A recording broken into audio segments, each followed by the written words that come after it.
తాజా 30 ఏపీ మంత్రి చంద్రబాబు కుమారుడు నారా లోకేష్ను వైసీపీ ఎమ్మెల్యే రోజా డిక్కీ బలిసిన కోడి అని కామెంట్ చేసిన సంగతి తెలిసిందే. లోకేష్ జగన్కు చేసిన సవాల్ను ప్రస్తావిస్తూ రోజా డిక్కీ బలిసిన కోడి అని అన్నారు. ఆగడు సినిమాలోని డైలాగ్ ఇది. ఎమ్మెల్యేగా గెలవలేని లోకేష్ జగన్ మీద సవాల్ చేయడం డిక్కీ బలిసిన కూడా చికెన్ షాప్ ముందుకు వచ్చి తొడగొట్టినట్లుగా ఉందని రోజా విమర్శించారు. రోజా ఒకప్పుడు హీరోయిన్ కావడం వల్ల మీడియా ముందుకు వచ్చినప్పుడు సినిమా డైలాగులను పేలుస్తుంటారు. ఒక్కోసారి ఈ డైలాగులు ఎదుటివారికి గుచ్చుకునేలా కూడా ఉంటాయి.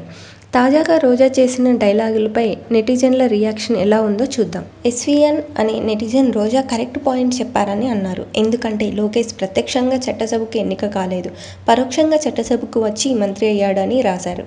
ఓక్స్ 1234 అనే నెటిజన్ కామెడీ చేశారు. నువ్వెవరు తల్లి డిక్కబలిసిన పెట్టవా అని కామెంట్ రాశారు. ఎస్ఎం రఫీ అనే నెటిజన్ చాలా పొలైట్గా కామెంట్ రాశారు. విమర్శ చేస్తే హుందాగా ఉండాలి, జబర్దస్త్ ఫీట్ లాగా ఉండకూడదు అని హితవు పలికారు. మహి ఎన్సీబీఎన్ అనే netizen what about your dickey Roja అని ప్రశ్నించారు. కుప్పరోటు ప్రసాదరావు అనే ఆయన రివర్స్ డైలాగ్ కొట్టారు. మీ గురించి చాలా బాగా చెప్పారు, సూపర్ మేడం మీరు అని రాశారు. సుజీ రవికాంత్ అనే ఆయన వచ్చే ఎన్నికల్లో నగరంలో రోజా గెలవదని అన్నారు. రోజా గెలవడం మా దరిద్రం అని రాసుకొచ్చారు. దీనికి కుంతల వెంకటేశ్వర రెడ్డి ధీటుగా బదులిచ్చారు. నీ కర్మ టీడీపీ గవర్నమెంట్ రావడం అని రాశారు. Thank you viewers. ఈ వీడియో మీకు నచ్చితే లైక్ బటన్ టచ్ చేయండి. తాజా 30 ఛానల్కు సబ్స్క్రైబ్ చేయండి. మీ మిత్రులకు షేర్ చేయండి.